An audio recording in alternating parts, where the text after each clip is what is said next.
Hi everyone, this is Bethany, BA Crafty Girl, and I have another Halloween card to share with you. I am starting with a neon green card base. It is a 8.5 by 11 piece of paper, but instead of cutting it the fat way, I cut it the long way so that the fold is on the side. But it's a regular A2 sized card, which is 5.5 by 4.25. And this is normally how I cut, sorry, I bumped the camera. This is normally how I cut my cardstock to be like this. And I'm going to use this piece of neon paper that's from the same pack that I got the green from, but I used this cover card stamp on it. It is called Halloween Text. It came out last year, so you should be able to find this. And it's really cool. It's really big. So I used that and then cut it down so that it would be a mat on my card. And I'm going to go on ahead and adhere that down.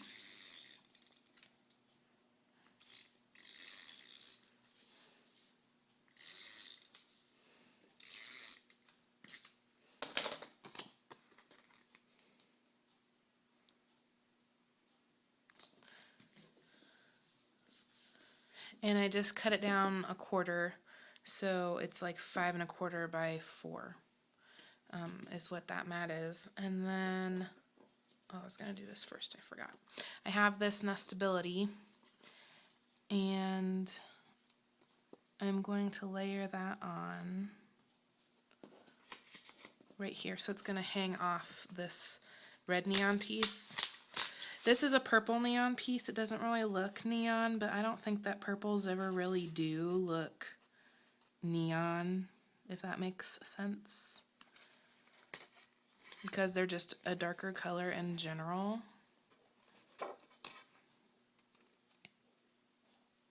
So I'm lining that up, and then I'm going to cut it off.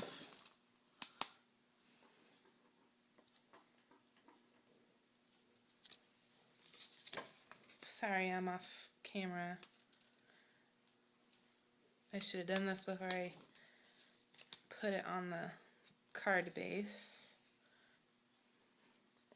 But I'm just going to snip that off.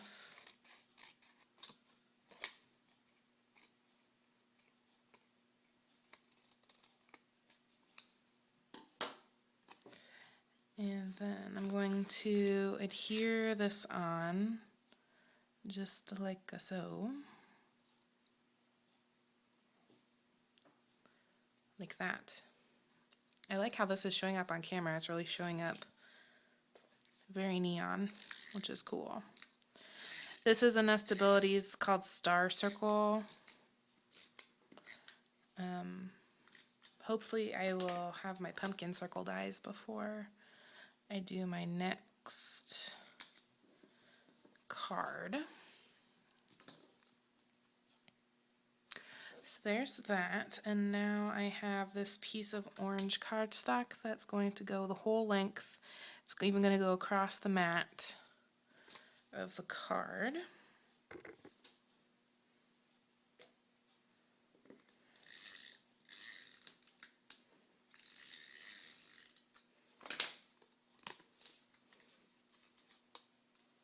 And I'm going to make it be down towards the bottom a little bit.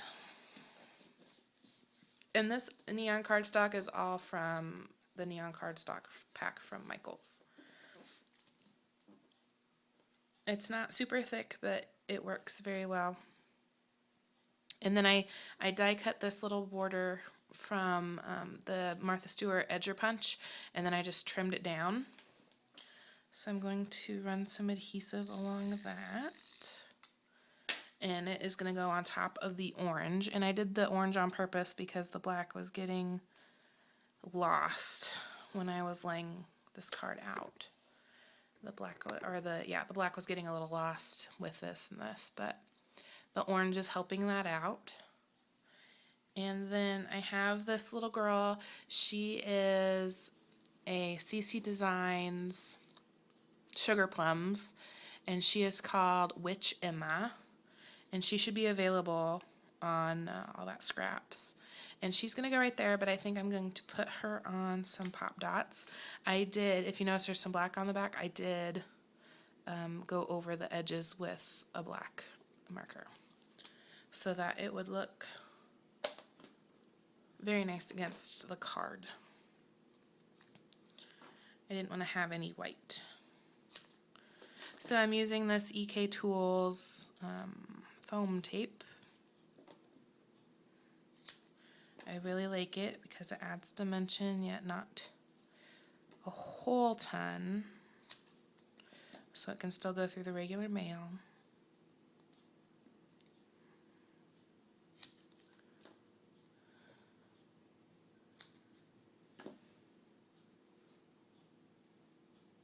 And when you're using foam adhesive, you want to have some, you know, on the biggest parts. And I know when I first started card making many moons ago, I couldn't figure out why when I would use dimensional adhesive, why it would look funny, and it was because I wasn't using enough. So if you are wondering why your dimensional adhesive is kind of strange, especially in the middle, like you can't put one here and one here, it's going to look funny in the middle, you have to, you know, if you're going to use it, you have to use it, is what I have to say. And you didn't buy it to, you know, not use it, so use it. That's my little tip for you, I guess. I have to tell myself that a lot. I didn't buy it to hoard it, I bought it to use it.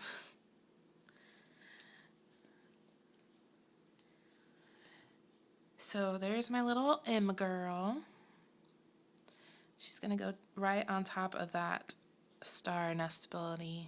And I colored her up with my Prismacolor pencils and my Gamsol, and I used my neon colored pencils for her dress and for her hat. And then cool grays for her boots and her hair, and then just peach and dark peach for her skin. So there's that, and then I die cut this neon green pumpkin, and it is a nestability die, and I'm going to just put that right there, and I'm going to stamp a sentiment on it. I think what I'm going to do first, though, is I'm going to outline it in black. This is a Copic multi-liner with the brush tip, and you just, with the fatter end of the brush tip, you just lay it against and then brush on some color onto the edge. And my only tip on this is just be brave. I have indeed messed it up many a time before. I'm sure I will mess it up again, and I will just die cut another pumpkin and move on.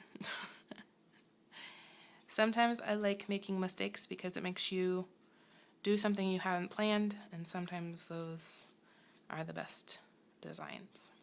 I'm just going over the edges one more time since I was kind of more on top the first time around, if that makes sense.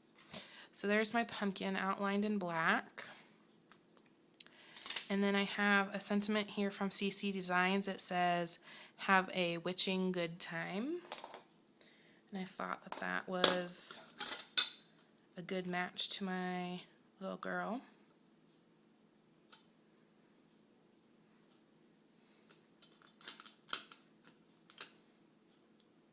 And I am going to stamp in VersaFine Onyx Black. And hopefully I get this centered. We'll see how it goes. Yay! That turned out really good. Oh, I know you guys have little parties too when you stamp well. I know I do because I get ink everywhere. So here's my little sentiment. Have a witching good time. And you want to know something? I'm gonna do something with that star here in a little bit. And here's my card back, and it's gonna go right there. I really like how this neon is looking on camera. It's kind of making my day. that's where that's going to go, and I think I'm just going to adhere it straight down. I thought I might pop dot it, but I'm just going to adhere it straight down. And you have to be careful with that Onyx Black VersaFine because it can have a tendency to smear, so I'm trying to be more careful than usual. I'm not a very careful stamper though. Thank you to everyone who have already left comments on my other Halloween card shares, so thank you very much. I appreciate that. So I think I'm going to call it good on that. I am going to add some stickles. I've been using this one a lot. It's called Strawberry Ice, and it's ice stickles. And I am totally going to put some on,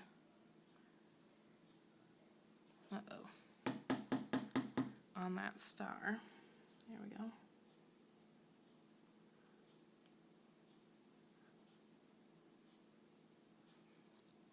And if you can see, I got some out of the lines, and all you do is you take your pointy scissors, or you could use, you know, a piercing tool or whatever, and you just go in and clean that right up. And of course I wipe it on my hand because that's just what I do.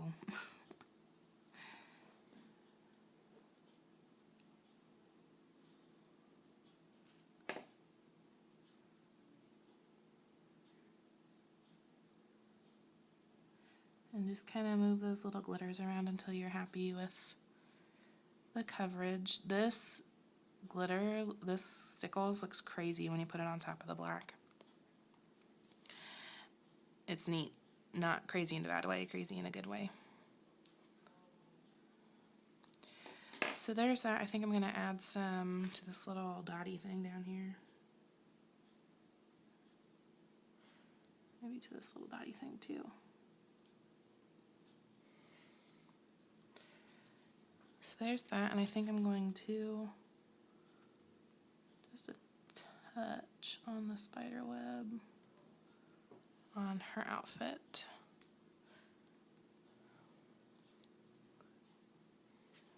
Yeah, maybe a touch down here.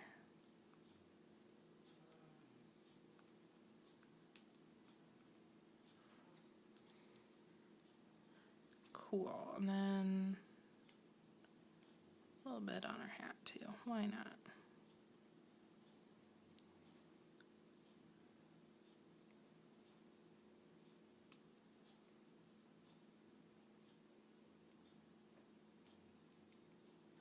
There we go.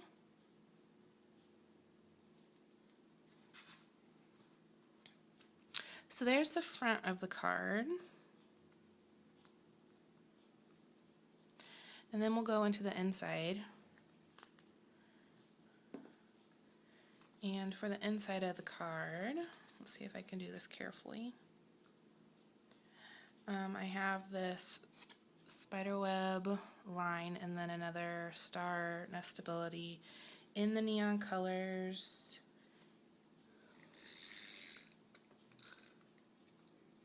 And put some adhesive on that. And this is just going to go down the center of the card.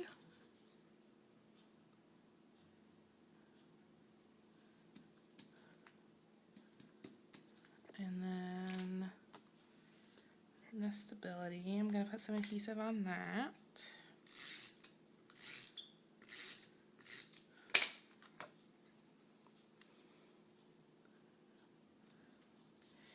And then I have this Happy Halloween stamp from Paper Tray Ink. It is from the Tiny Treats Halloween, and it just says Happy Halloween. I'm going to stamp it right here under that border strip. And that's it. So thank you very much for watching card number 3. And feel free to leave a video response of a Halloween card or project that you've been working on, and I'll see you in the next one. Bye!